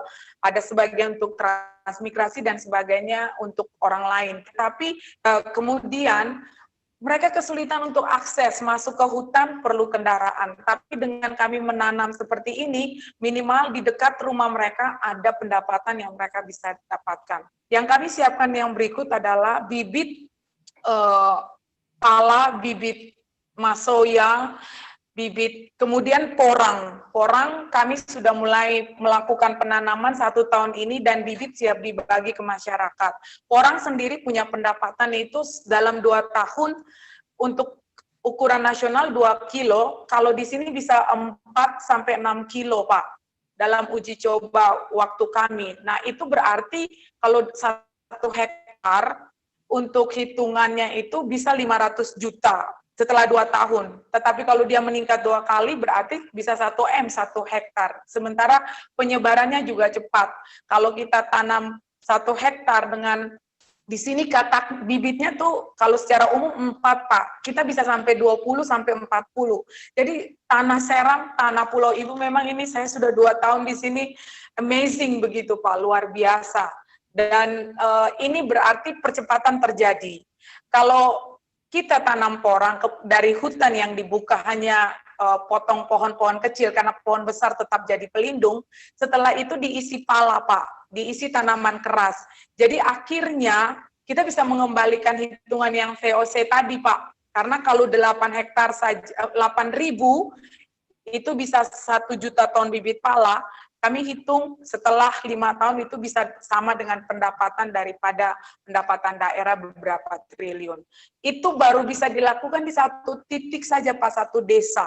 Jadi ini luar biasa. Nah, kami bersyukur setelah rencana panen, peresmian, ini tokoh-tokoh agama yang membina masyarakat di daerah gunung sudah bersatu, dan kami akan memulai untuk program ini sehingga mereka tidak perlu turun dari gunung jalan kaki 3-4 hari untuk bawa kenari atau bawa ini, mereka bisa turun saja, tapi mereka bisa panen serai mereka di bawah di dekat jalan utama, mereka balik sudah bisa dapat 5-10 juta, dan di atas mereka bisa tetap pelihara porang yang kemudian itu bisa dalam 2 tahun itu luar biasa. Mungkin ini yang bisa kami sampaikan, Pak. Memang ini masih kecil, karena kami coba buat di 1 desa, Desa Siatele, yang adalah masyarakat yang berasal dari Maraina, Manusela, daerah gunung. Kemudian, tapi ini kemudian sudah jadi model. Puji Tuhan kalau tanggal tanggal 11 Bapak datang dan pabriknya diresmikan, ini berharap pemerintah bisa menambah tong, karena kemarin malam Pak, saya sedih juga di sini daerah transmigrasi. Tapi ternyata 99% masyarakat dari Jawa itu juga susah Pak. Ada 40 tahun mereka belum pernah bisa ke daerah, kembali ke Jawa untuk lihat orang tua mereka. Saya tanya kenapa? Ya karena mereka memang tidak diberikan akses. Yang akses itu kadang kebanyakan orang-orang yang terlibat politik, yang dapat proyek dan sebagainya. Sementara kita saat ini, program ini, awalnya saya jalan ke gunung 5-10 hari dan melihat masyarakat di bawah kaki Manusela di Maraina itu sulit, saya berpikir untuk melakukan apa yang bisa bantu mereka. Tapi ternyata ini menjadi kebutuhan semua orang yang ada di Maluku. Nah, sekarang Pak, kalau memang hitungan di atas kertas kita mau membantu untuk membantu banyak masyarakat, kita butuh 1 tong, di sini butuh 5 tong, karena hasilnya itu 5 kali lipat daripada yang umumnya. Jadi kami sangat berharap ketika Bapak pergi 2 tahun, 3 tahun lalu, benar-benar yang dilakukan saat ini memang belum ada support. Makanya kami bersyukur tim yang dari Jakarta, Pak Halim bilang, kalau sampai pemerintah mau mendukung, atau nasional mau mendukung, kami lebih semangat lagi Pak. Itu yang mungkin dapat kami lakukan. Sekarang bibit kami ini, 1 rumpun biasanya 100 batang Pak. Di sini 1 rumpun sudah 200 batang. Jadi bibit kami ini sudah siap untuk 3.000 hektar untuk bagi ke masyarakat. Satu masyarakat kakak dapat 1 hektar saja Pak, dia udah punya 35 juta per 3 bulan, artinya 10 juta per bulan, itu sudah lompatan yang luar biasa Pak. Itu mungkin yang dapat kami sampaikan, dan puji Tuhan dengan hadirnya Porang, ini jadi pendapatan harian di Sereh, pendapatan per tahun itu di Porang, nanti 5 tahun kemudian dia sudah dapat dari cengkeh, masoya, damar, dan sebagainya yang semua bisa ditanam di dekat-dekat tanpa harus berjalan 2-3 hari. Nah, tinggal berikutnya adalah strategi pasar, dan saya rasa itu sudah jadi kebutuhan dunia, tapi bagaimana menggerakkan di bawah ini. Tapi mudah-mudahan dengan model yang dilakukan ini Pak, ini kemudian bisa membuka mata semua orang bahwa bisa, bukan tidak bisa, dan sebenarnya tidak perlu banyak biaya. Kita butuh alat untuk bantu membuka lahan masyarakat saja. Toh bibit sekarang kita sudah sediakan, baik Porang, baik Sereh Merah, dan kita lagi bikin pembibitan pala, cengkeh, semua kita bikin saat ini Pak. Itu yang mungkin bisa maaf sekali disampaikan. karena Pak Doni harus berangkat ke Kementerian Perekonomian, jadi maaf saya potong. Mungkin itu aja dulu Bu Iwan. Ya. Terima kasih, luar biasa sekali Bu Elsia. Ya, oke Bu Iwan, terima kasih. Ya. Kan betul kan Pak Iwan, Mas Hijau kan? Mas Hijau. Benar-benar. Makanya VOC senang sekali di sana kan, karena subur sekali Pak. Iya, iya. Nah, terakhir Pak, saya mau sedikit pesan kepada teman-teman semua, Maluku Global, Basudara Global dimanapun berada. Titip 1 pesan, jaga ekosistem. Ya, saya sejak tahun 2015 udah berjuang untuk menyelamatkan wilayah Gunung Botak, ya Gunung Botak. Ya. Nah, ini jangan sampai lagi dipengaruhi, diiming-imingi oleh para pedagang dari berbagai daerah, termasuk juga dari luar negeri ada Pak, ya dari beberapa negara untuk memanfaatkan ya program tambang ilegal ini. Akibatnya rusak, ya ngambil emas dan satu lagi batu sinabar. Jadi yang kiri ini adalah emas, yang kanan itu batu sinabar. Batu sinabar ini adalah bahan baku untuk merkuri, Pak. Bahan baku untuk merkuri. Dan sayalah yang mendorong Presiden untuk menerbitkan undang-undang tentang meratifikasi konvensi Minamata tentang merkuri, Pak. Ya. Karena Presiden datang, saya laporkan. Kaget beliau. Ya, akhirnya muncul undang-undang dalam waktu yang tidak lama, Pak. Dan kita harapkan masyarakat punya kesadaran. Ya, jangan lagi mau dimanfaatkan oleh pihak manapun karena rusak lingkungan. Apa yang terjadi? Nah itu, kita lihat buaya mati, sapi mati. Mana tadi? Tadi kembali lagi. Buaya mati, Pak. Ya, buaya itu adalah makhluk hidup yang terkuat di air, Pak. Ya. Mana buayanya? Itu Nah, ini Pak. merkuri itu Pak ya. Nah, jadi tahun 2015 Pak, saya dapat laporan dari aktivis lingkungan di di Pulau Buru, 12 ekor Pak, buaya mati Pak. Kalau kerbau, sapi nggak terhitung Pak. Wow. 61. Terus 61. Pak, Bapak lihat sendiri, ya rusak lingkungan Pak. Jadi ini sekaligus pesan yang saya sampaikan karena dari awal saya sangat senang dengan kawasan yang ada di Maluku, jangan sampai rusak hanya gara-gara mengharapkan keuntungan yang saya pikir juga nggak seimbang dengan kerusakan yang terjadi Pak. Ya. Kemudian masalah persaudaraan di Maluku tetap harus dirajut terus Pak. Tahun 2018 yang lalu kami menyelenggarakan berbagai macam pertemuan, termasuk juga mengundang teman-teman dari Aboru Pak. Nah ini Ibu Menteri BUMN hadir pada acara 17 Agustus tahun 2016 di Aboru Pak. Dan memberikan bantuan kepada banyak tokoh di di Pulau Haruku. Kemudian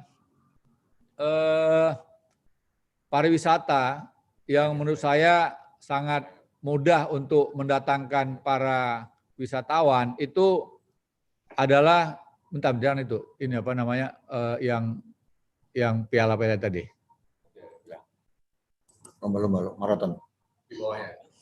62 bawah. Ya. Nah, piala-piala itu ya, ini Nusa Laut Triathlon. Karena aktivitas Nusa Laut, masyarakat di Nusa Laut sampai sekarang menerima kunjungan wisatawan. Nggak ada hotel di sana, betul nggak ada hotel, tapi homestay. Yang diuntungkan adalah masyarakat. Jadi kalau daerah-daerah yang terpencil, tidak ada hotel, masyarakat bisa menjaga kebersihan, lingkungan, orang bisa tinggal berhari-hari Pak di homestay. Jadi ini luar biasa dan kami menyelenggarakan berbagai macam aktivitas triathlon dihadiri oleh banyak tamu-tamu termasuk dari luar negeri juga Pak. Termasuk juga Ibu Susi hadir di Salahutu Aquathlon. Saya juga ikut sebagai peserta Pak. Dan alhamdulillah saya bisa nomor 1 juga, tapi kelompok umur.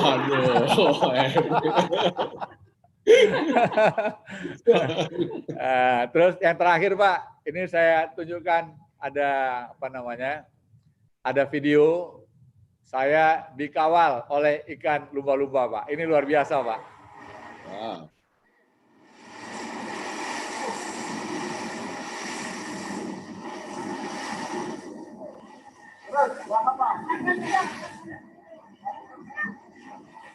Masih makan ya.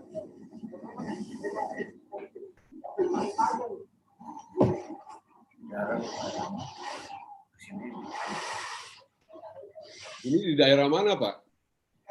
Ini di Nusa Laut Pak. Oh Nusa Laut. Pak. Wah. Ini Raja Neptunus nih Pak. Wah. Ini bisa jadi objek turis nih Pak. Ini.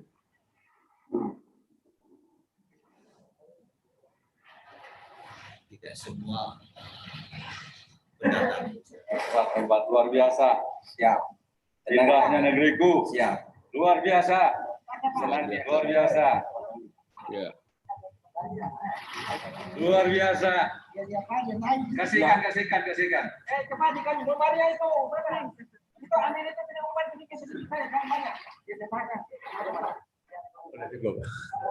Pak Iwan. Ya, siap. Siapa yang bilang Maluku tidak cantik? Bali kalah jauh, Pak. Jauh. Kalau kita mau lihat lumba-lumba di Bali, Pak, kita nunggu 2 hari 2 malam belum tentu ketemu, Pak. Susah sekali, Pak. Tapi kan promosinya luar biasa, Pak. Ya. Ini Saya baru berapa meter dari pinggir pantai, sudah dikawal lumba-lumba, Pak. Itu bukan orang lain yang ngambil gambar videonya, Pak. Saya pribadi, Pak. Pakai kamera saya, Pak. Jadi kalau ada nanti yang klaim itu punya dia, bukan, Pak. Itu saya sendiri, Pak. Jadi itulah Maluku. Ya, saya sangat berharap berpesan kepada semua saudara global, Maluku dimanapun berada, untuk bisa meningkatkan potensi-potensi ini menjadi punya nilai yang lebih tinggi, agar masyarakat bisa lebih sejahtera. Maluku tidak boleh tergantung dari siapapun juga, tetapi saudara Maluku yang ada di berbagai negara bisa memanfaatkan potensi. Luar biasa. Mungkin banyak orang yang tidak tahu. Hanya karena saya sudah keliling ke hampir semua pulau-pulau di Maluku, saya yakin ya tempat terbaik dan terindah itu ada di Maluku. Demikian Pak Iwan. Terima kasih banyak. Saya mohon diri. Terima kasih banyak Pak. Izinkan kami mengucapkan sekali lagi Pak, sebagai Bapak dari kami orang-orang Maluku yang setiap kali mendengar keluh kesah kami juga dan membantu dalam setiap bidang yang kami butuhkan, Pak Doni selalu di situ.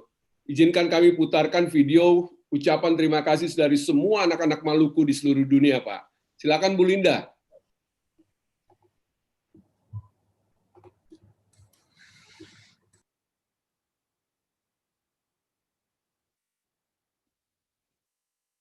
Bu Linda.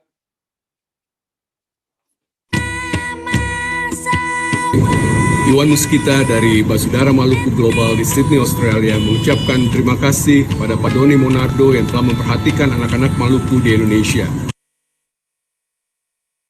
Terima kasih Pak Doni. Lawamena Aulala. Assalamualaikum Kapitan Monardo, Kapitan Maluku. Saya Andy Erik Manuhutu mau mengucapkan ribuan terima kasih atas berbagi kasih dan cintanya Bapak kepada kami keluarga besar Maluku se-Jabodetabek, bahkan yang ada di Pulau Ambon. Saya Levina Litai mewakili Ikatan Keluarga Besar Teoni Lasrua dengan ingin mengucapkan terima kasih kepada Bapak Doni Monardo atas bantuan bagi keluarga TNS di Jabodetabek dan di Ambon. Tuhan memberkati. Saya Rodi Mabepan, atas nama masyarakat Maluku yang ada di Pulau Ambon, mengucapkan terima kasih buat Pak Doni yang sudah memperhatikan orang Maluku yang di Ambon selama masa pandemi. Sukses buat Pak Doni. Saya Jeff Malaidolo dari Basudara Maluku di United Kingdom. Terima kasih untuk Pak Doni yang selalu konsisten membantu masyarakat Maluku, baik mulai dari Pangdam di Ambon sampai sekarang di Jakarta sebagai Kepala Gugus Tugas COVID. Terima kasih Pak. Saya Piceta itu mewakili negeri lain di Jabodetabek dan Ambon, mengucapkan banyak terima kasih atas kebaikan hati Pak Doni untuk membantu kami anak-anak negeri lain di Jabodetabek dan Ambon. Nama saya Ishak dan Sambuti mewakili negeri Suli, Jabodetabek dan Ambon, mengucapkan terima kasih atas kebaikan Pak Doni Monardo untuk membantu kami anak-anak negeri Suli di Jabodetabek dan Ambon. Thank you for helping our Maluku people in Jakarta and Ambon. Thank you. Thank you. Thank you. Thank you. Thank you. Thank you. Thank you. Thank you. Thank you. Thank you. Thank you. Thank you. Thank you.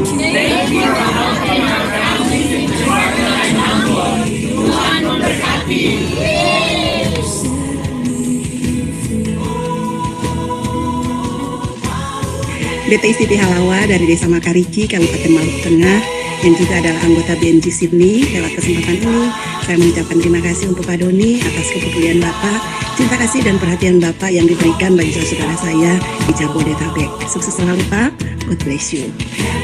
Saya Franky Mahakena dari Rumah 3 menyampaikan terima kasih atas kebaikan hati Pak Doni yang telah membantu kami masyarakat Rumah 3 se-Jabodetabek. Saya Hanwar Tumina mewakili organisasi mahasiswa Islam di Jabodetabek mengucapkan terima kasih atas kebaikan Pak Doni untuk membantu kami anak-anak di Jabodetabek. Saya Michael Hasper mewakili Negeri Naku mengucapkan banyak terima kasih atas kebaikan hati Bapak Doni Monardo dalam membantu anak-anak negeri Naku di Jabodetabek. Nama saya Ruslan Hiramisa mewakili negeri Hualoi di Jabodetabek mengucapkan banyak terima kasih kepada Bapak Doni atas kebaikan dan ketulusan hatinya telah membantu kami anak-anak Maluku negeri Hualoi se-Jabodetabek. Terima kasih. Nama saya Kineko Kirena Nagalik mewakili negeri Meti Kebelo di Jabodetabek ingin mengucapkan terima kasih atas kebaikan hati Pak Doni selama ini untuk membantu kami anak-anak negeri Meti Kebelo di Jabodetabek. Atas nama warga Batu Merah Galunggung, Saya secara pribadi mengucapkan terima kasih kepada BNPB dan kepada Pak Doni Monardo atas bantuan dari bidang. Terima kasih, Pak. Saya Arita Rohu, mewakili masyarakat Maluku mengucapkan terima kasih kepada tim gugus tugas di bawah pimpinan Bapak Doni Monardo yang telah memberikan bantuan kepada kami dan sangat bermanfaat selama masa pandemi. Sukses buat tim gugus tugas dan sukses juga buat tim. Saya Anton Buatimena dari ONBN Siwalima. Mau mengucapkan banyak-banyak terima kasih kepada Bapak Doni Monardo yang telah banyak membantu kami anak-anak Maluku di Jabodetabek. Terima kasih banyak. Nama beta Adrian Matkusa, mewakili Ormas Alirasa Bikarasa di Jabodetabek, mengucapkan banyak terima kasih buat Bapak Doni Monardo yang sudah membantu kami orang Maluku se-Jabodetabek. Saya Femi Peo, mewakili Persekutuan Negeri yang baru se-Jabodetabek.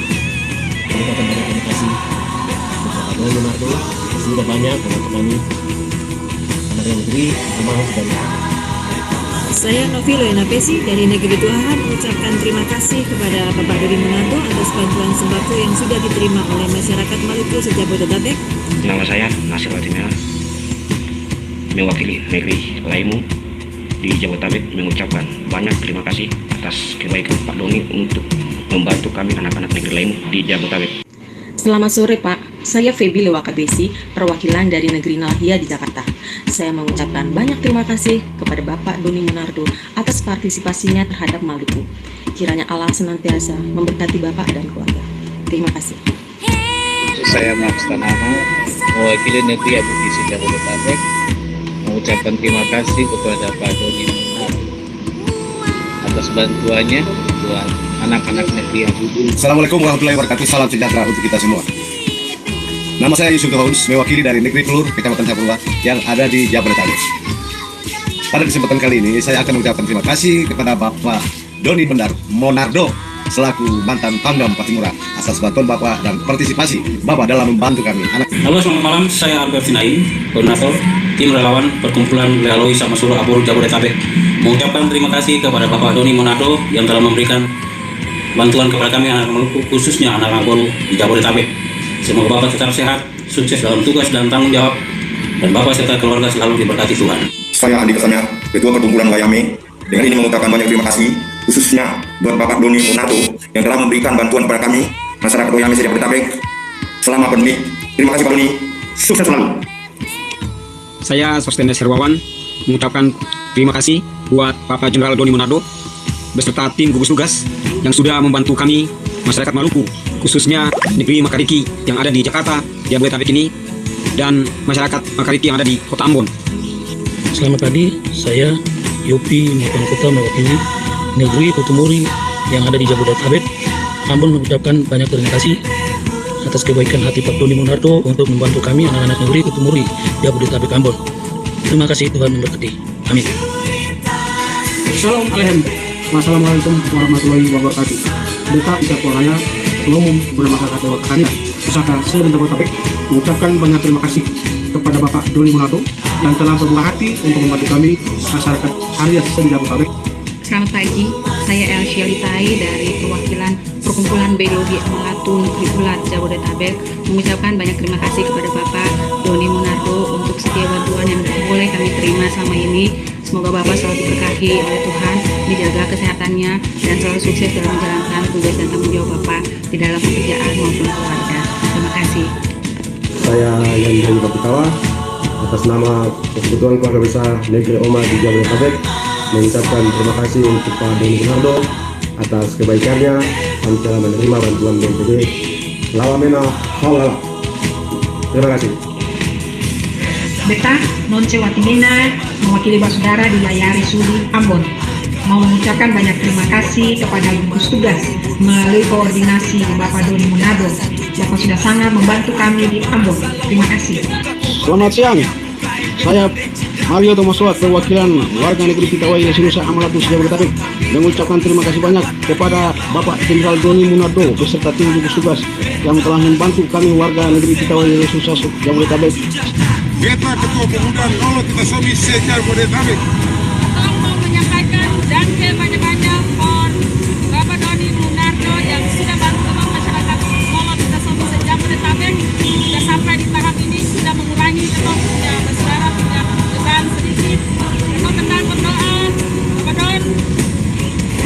sehat selalu, sukses selalu.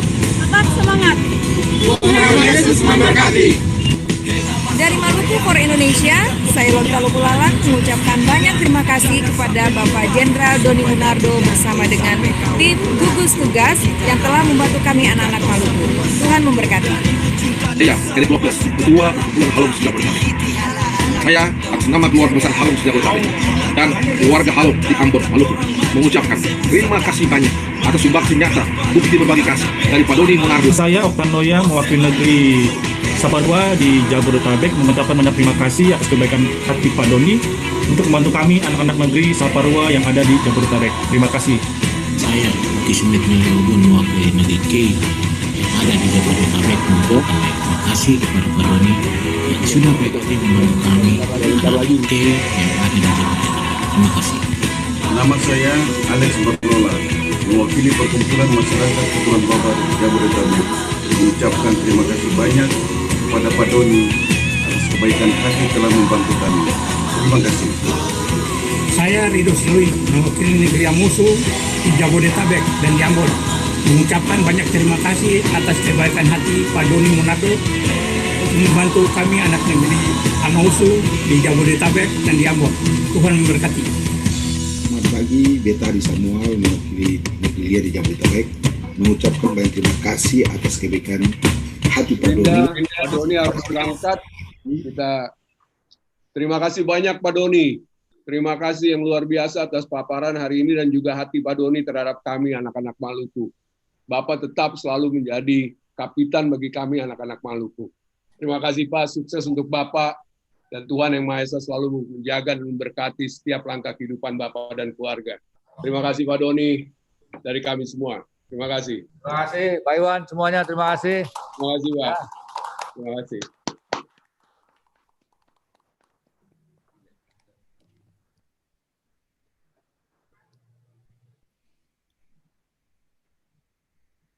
Bu Linda, mic-nya bisa dibuka. Baik, saya buka mic semua atau kita mau kuis dulu? Oh iya, kuis dulu, kuis. Iya. Baik, Bapak Ibu sekalian, kita ada hadiah. Hadiahnya adalah buku dari Pak Doni dalam menjaga alam ini. Saya share sebentar ya, ada 3 set buku untuk 3 pemenang. Mohon diingat-ingat tadi keywordnya ada di depan, tadi disampaikan oleh Pak Iwan. Silakan bagi Bapak Ibu sekalian mengarahkan handphonenya ke barcode yang ada di layar ini atau ketik www.menti.com, kemudian masukkan kode 4228900. Sambil kita tunggu yang di YouTube juga boleh ikut ya.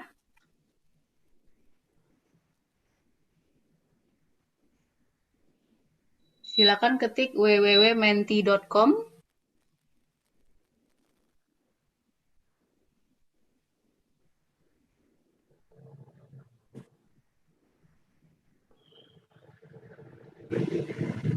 Oke, kalau bagi teman-teman udah ada yang masuk, coba kita lihat ya, apakah sudah ada. Baru ada 5 orang yang main, yang ikut kuisnya, apakah masih ada?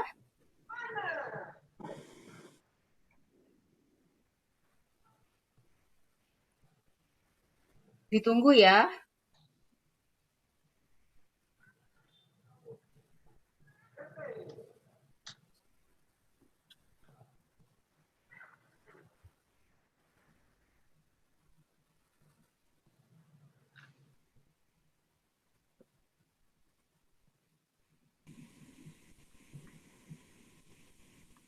Oke, ada 16 pemain.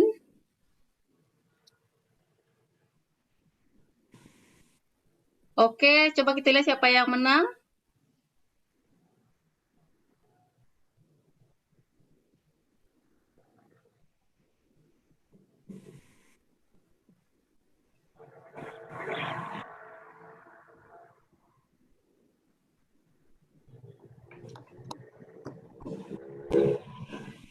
Oke, dari mana daerah asal Pak Doni Munardo? Kalau tadi ada yang mendengar.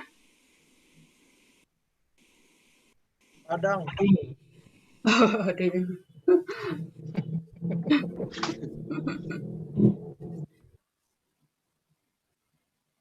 Baik, kita lanjut pertanyaan yang terakhir ya.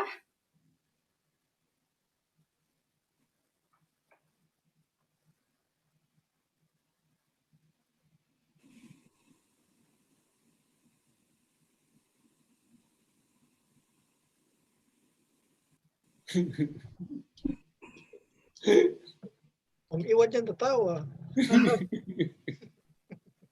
Jebakan Batman, jebakan pertanyaan, jebakan Batman.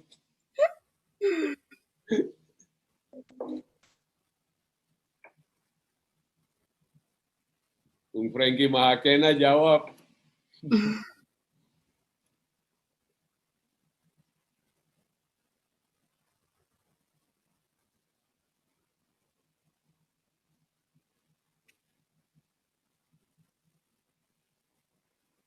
Oke, baik. Sudah selesai, nanti pemenangnya kita umumkan.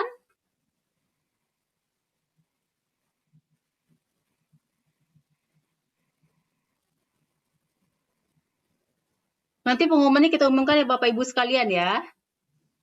Bung Iwan, kita bisa langsung sebentar mengenai nilai ya Bung? Sebelum Boleh. kita buka mikrofonnya semua. Ya, ya, ya. Baik.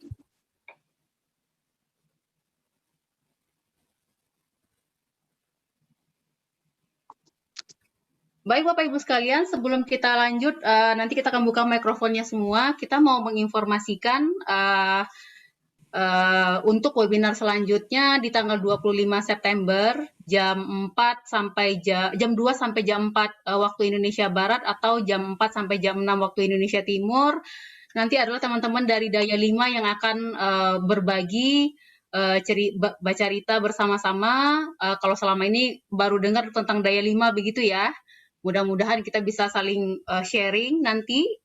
Ada Pak Ketut Saguna Narayana, Pak Rainier Turangan, dan juga ada Bapak Rozan Anwar. Oke, terakhir silakan bagi teman-teman bisa memfollow Basudara Maluku Global Facebook dan juga Bahasa Basudara supaya dapat update-update selanjutnya. Terakhir saya mengenai Indonesia adalah negara yang begitu beragam, dengan penduduk yang mencapai 268 juta jiwa dan memiliki 1.340 suku bangsa, membuat Indonesia sangat kaya akan nilai. Nilai-nilai tersebut lahir dan berkembang dalam bahasa, budaya, dan penghidupan, dan telah dirumuskan dalam Pancasila untuk diamalkan dari generasi ke generasi. Nilai hadir untuk menjadi wadah nilai-nilai dan aspirasi di mana kalian dapat menyuarakan isi hati dan harapan untuk Indonesia melalui survei dan dialog. Nilai bertujuan untuk menciptakan Indonesia yang lebih memahami dan mengayomi. Mari ikut serta mengisi survei nilai agar kalian dapat memberikan dampak untuk percepatan Indonesia maju dan menciptakan masa depan yang lebih bermakna. Nilai survei untuk bangsa. Terima kasih teman-teman semua.